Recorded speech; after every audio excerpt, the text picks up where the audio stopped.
Ladies and gentlemen, boys and girls, I'm the King, and welcome back to the channel. Level 3 of the archives has been released today, and there's some challenges in here that are a little bit difficult for the average person. So we're going to be breaking down the toughest challenges and showing you guys how to do them. Specifically, we are going to be focusing on Decisive Light, Hungry Jaws, No One Escapes the Endgame, and Got You. So let's go ahead and jump on into it, and we'll start off with Decisive Light. Now, Decisive Light is probably the most tricky one because it requires you to have some skill in order to get a flashlight save, saving a survivor using nothing but your flashlight. And for people that have never done this, it is quite difficult. We do have a full-blown tutorial on everything you need to know about flashlights on a separate video. It'll be on screen right now. You're free to watch it and practice your skills. However, we're going to give you guys the basic rundown in this video. Two things that you will need. Number one is a flashlight. Add-ons don't really matter as you'll only be using it once or twice during a game. The next thing you do need is empathy. This is just going to make your life a little bit easier. It's not required, but as soon as someone does get hit, you'll know exactly where they are and you can shadow them to get that flashlight save. Now let's jump on into the gameplay. Now in this gameplay, we did get a little bit of a friendly Myers, which makes my job way easier, but in your game, you probably won't have a friendly killer. All you'll need to do is basically shadow until someone gets hurt, and that's where empathy really comes in. And then from there, it's just your timing on the flashlight save. I'm going to play this clip a couple of times so you guys can see when to get the flashlight save. Remember, you need to be positioned in front of the killer. You can't have any objects obscuring your vision. Make sure to remain stealthy before you get that save. The best time to do it is when their body is right next to their head and the animation is about to end. Your goal is to get the beam to go off as soon as they have mobility of the killer. You might need to practice a couple of times, and I recommend going into a private game to try it out, but once you get the hang of it, it does become a little bit more easy.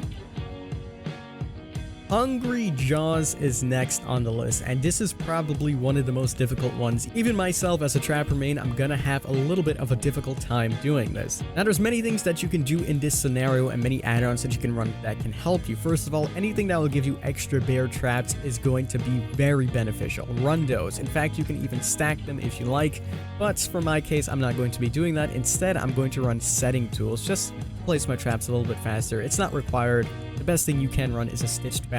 Now there's many ways that you can go about doing this, but there is one very efficient way, and that's to play the trapper as the basement trapper, and I'm going to show you guys why. So the two perks that you will need is Iron Grasp and Agitation. Again, this isn't required, but it is very highly encouraged. You can also run a map offering. I personally like the Macmillan ones the best as they're great for traps, but the map is all up to you. Once you've actually gone ahead and loaded into your game, the first thing you want to do is find where the basement is. The best place are the killer shack, and take note of the traps that I'm placing. This is setting up for late game or when I finally get someone into the basement. So I'm placing 3 traps around. You'll need 3 in order to do this. Another great place to place traps are on pallets. Don't break them. Place them right there because survivors are going to go ahead and revault them.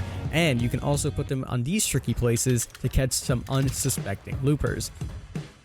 The final good place to place them are on mass loops. Every map kind of has one. Place them around there and just wait until you get somebody. In this instance, I managed to catch someone in my trap, and from there, that's where the chaos begins. Simply put them into the basement, and then you can go with part 2.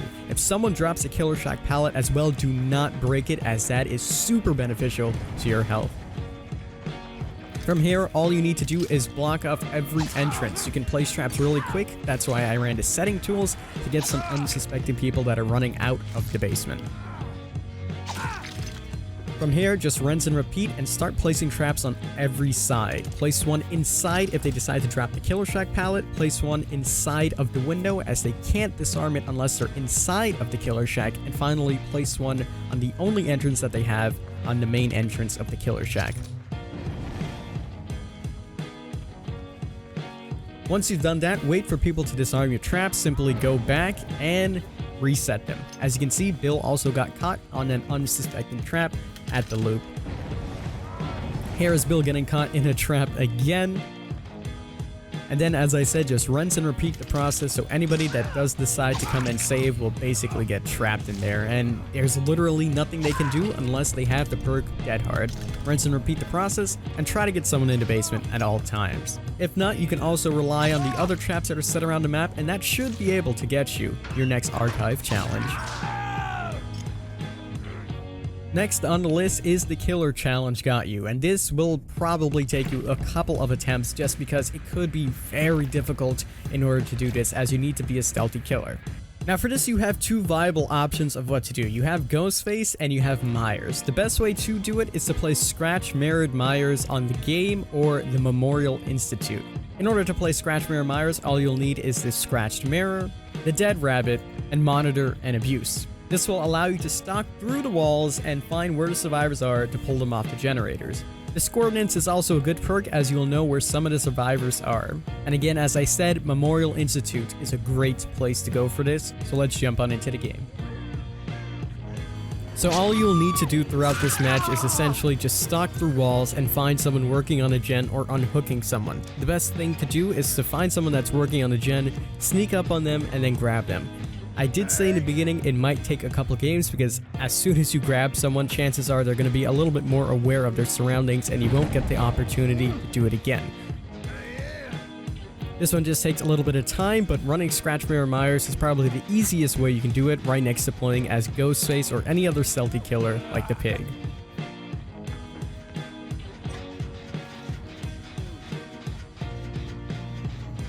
The next challenge on the list is No One Escapes the Endgame. Now this one is a little bit difficult and it's very conditional, and there's a couple things that you can do to make your life easier. I personally like playing Freddy, but you can play any killer that you would like, and here is the build that I run on him. I put Noed and Blood Warden because as soon as Endgame comes, I want to knock someone down and then get that Blood Warden proc and manage to get a couple people out of the game through that.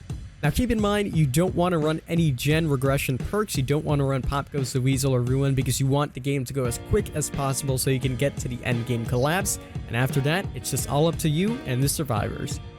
So in the gameplay that you are seeing right now, essentially what I did was play it normally. I went around applying pressure and I got everyone to their second to last hook.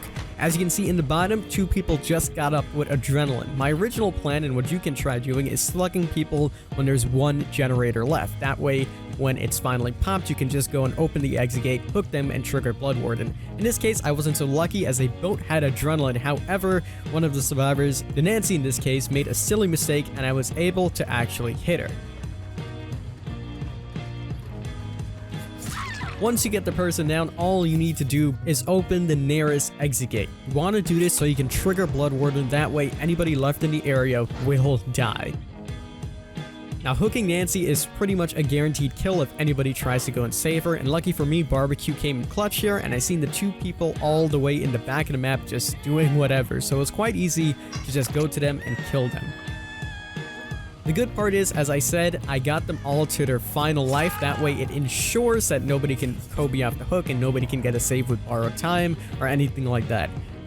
And just for a little bit of an extra laugh, I went ahead and let this Fang run to the exit gate, as she's a streamer, just to see the surprised look on her face when Blood Warden was activated.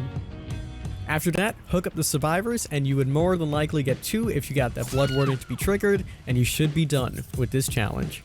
And there you go. I hope you guys did enjoy the video. If you did, leave a like down below, subscribe for some more Dead by Daylight content, share this with your friends if they need some help as well doing the archive challenges. The rest of the challenges are pretty tedious and you can get them on your own, such as escaping a match a couple times or destroying a couple of pallets. You guys can figure those out on yourself. If you do want a part 2 or you want to see this on level 4 of the archives, let me know in the comments below. As always, I'm the King. I did my crown to you guys, and we'll see you in the fog.